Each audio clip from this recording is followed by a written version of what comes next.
cheat codes. They were definitely more popular back in the day as far as I know, and I know that makes me sound old, you know, with your action replays or even some of your more traditional stuff like up, down, and 80085s. From what I see nowadays, they're not very common if they exist whatsoever. But what if I told you that they do somewhat live on in the game of Fae? And I don't necessarily mean in the traditional sense, I more so mean stuff that can just completely exploit the game, or in some scenarios make playing the game better for you, or even worse for others. This video is going to be going over a fairly decent amount of them that did exist at one point, or even still exists to this day. Starting with Hathor, who was a recent addition to the game. I think she's maybe about 2-3 months old at this point. Regardless, she does have this really interesting rally gimmick that increases in potency per turn up to 4 turns. And once you get to 4 turns, you get dominance and you get dual strikes. So as long as you're able to get to that point, you're able to output a fair amount of free damage just from getting the rally. And this is where it gets really interesting. Dominance is based on your visible buffs. So, you know, the blue stats, the ones that you get from like a rally or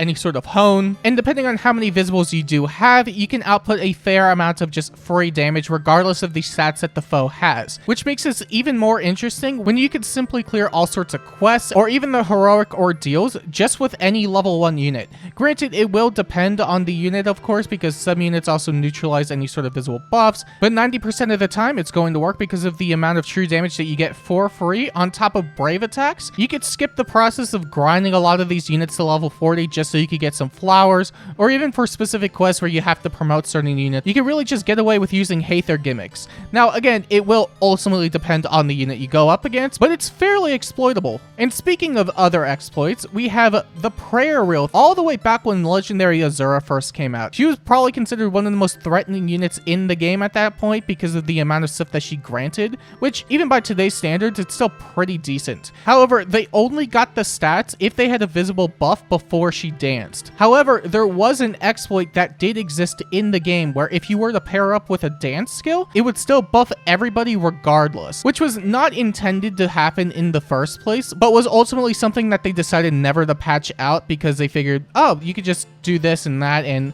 not worry about it. Essentially, it was an even bigger buff to a unit that was already extremely dominant at the time. It was very interesting to say the least, especially since you didn't have to run her any sort of mixed movement team just to get tactic off. You could just give her a dancer skill and that would work. I guarantee a lot of people didn't like fighting it, as with a lot of arena stuff. And this one was a bit more documented because of when it blew up. This was the Underflow Arena Assault scoring glitch, where if you made a specific scoring bin, which wasn't generally possible by a lot of means in the game, you were able to underflow the amount of score that you were getting and get put to the highest amount of potential score depending on who was in your lead. And to make this a bit easier to understand, the idea was just to run one very high scoring unit in your first slot, and then a legendary unit with 2 random units that really don't score whatsoever. It could have even been a level 1 unit or anything of the sort, just so you can have your bin really tank. And by blessing the higher scoring unit, you can essentially cheat the system by having it so if you can't get matched by somebody in your exact bin, it will automatically default to the highest scoring amount based on the first slot, which was something that was getting taken advantage of for a good while until eventually they patched it out. But I guarantee if nobody really made a big fuss about it, it probably still would have existed. And the one thing you might be wondering is, if you're bringing 3 really bad units and 1 really good unit to Arena Assault, how are you going to win it? You basically just keep re-rolling until you find something that works. Simple as that. And in other news that makes the game even more miserable for people, the Summoner Duels disconnect glitch, which I'm not really going to talk about in full detail because A, I'm pretty sure it still exists, and B,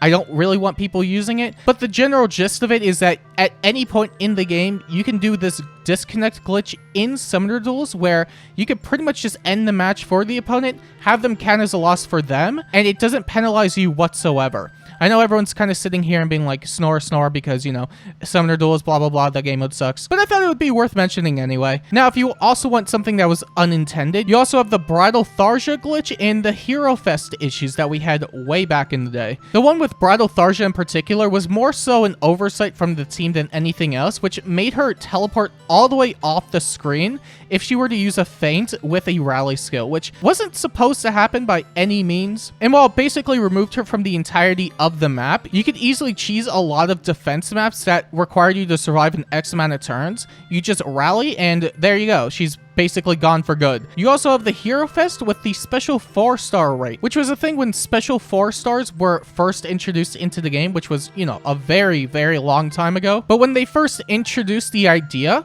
they put out a Hero Fest with all the new rates. But the problem was that it didn't remove any of the 4-star units or 5-star units that they said they were going to remove to begin with. So you could still get pity broken by stuff like Brave Roy and Brave Ike and any of those units that they said they were going to remove. And as a result, anytime you got pity broken by something that wasn't on the banner, you always got a free additional 5-star focus of the character from that color. And while this isn't exactly a cheat code per se, you're basically getting 2-for-1 deals when it came to 5 stars unless you got the focus itself, which was arguably some of the best value we had on the banner ever, just because of the amount of stuff that you could get with the amount of orbs in tow. But that also required that you got pity broken. Still, a bunch of free 5 stars, not bad by any means. And of course, that's also assuming you were able to like spend all those orbs and yada yada yada for units that you probably did or didn't want unless they had good fodder at the time, but people wailed. And they still do, especially for the rearms, where you can pretty much just duplicate any sort of skill on them and give it to any other unit. Granted, it is a bit more expensive because you do need a rearmed for it every single time. But let's say you gave attack speed finish 4 to Ganglot and you had 10 Ganglots, right? I don't know why you have 10 Ganglots, but you do for some reason. You give the attack speed finish to Ganglot and you can fodder it 10 times to any sort of unit you want, as opposed to the one copy that you did have, which again is really more so for a lot of whale stuff, but it's definitely one of those exploitative things that you could always take advantage of if you have specific skills you want to duplicate a lot. It's an interesting thing that I'm pretty sure they're aware of, but I don't think they can really do anything about it. And thankfully, if you were to go fodder all this stuff, getting SP nowadays is definitely a lot easier. But definitely back in the day, it was a lot more difficult to SP grind. And by difficult, I mean it was just a lot more time consuming. But when they introduced the Raven and Lucius Bound Hero battle, there was an SP glitch that occurred where as long as you keep resetting the map, you get an additional SP multiplier of 2. So for example, let's say you killed one unit and it gave you 3 SP. You can reset the map. It will give you 6 the next time you kill somebody. You reset it again, it goes to 12. You reset it again, 24, so on and so forth, until it reaches a certain threshold that it can't really exceed. But you were basically able to get 700 plus SP per kill if you reset enough times. And this was just a constant thing you could keep doing and doing until the map was just gone for good. Which was probably the best time to grind any sort of unit for leveling, learning skills, etc, etc. Not exactly something they ever really wanted in the game, because now you have to tune in every so often just to get a specific map on the special maps, you know, like your melees and range.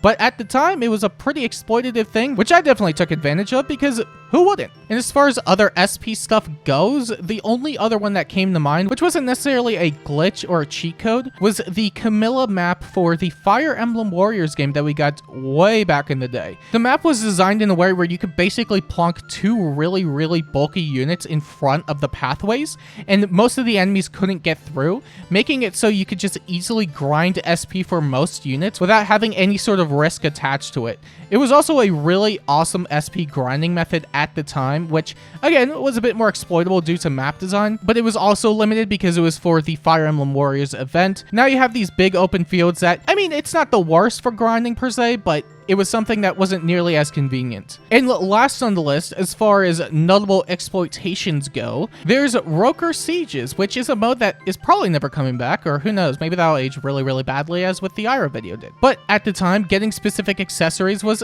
not exactly the easiest thing to do because you required a specific amount of score, and many of your units probably couldn't do it. However, there was always one specific unit that can make the grinding process really easily, and that was Legendary Edelgard with Gale Force and a ninja weapon. And as long as she was able to quad, which was fairly easy to do given the stats of some of the Rokers, she can essentially get 12 free attacks on top of whatever dancers you were going to be able to give her with the mode, assuming you also had guard protection too, because that's pretty important since they always do a flat amount of damage. You could easily cheese the system by getting upwards of 20 plus attacks per turn, and as long as reinforcements weren't coming out at a very alarming rate and your damage output was consistent enough, you could easily clear most maps in a relatively fast amount of time. The only other recent example that comes to mind with that is Legendary Shez with Astra, because she has breath and she has effective damage, so she could do a lot of damage with just any sort of Astra hit, and she quads most of the time anyway. There's that too, but who knows if this mode is ever coming back. And as far as cheat codes go in the game of Fae, those are probably the most notable ones that came to mind. There's probably something I missed here, and if I did, let me know down below. And if you do that, I know you're also using cheat codes.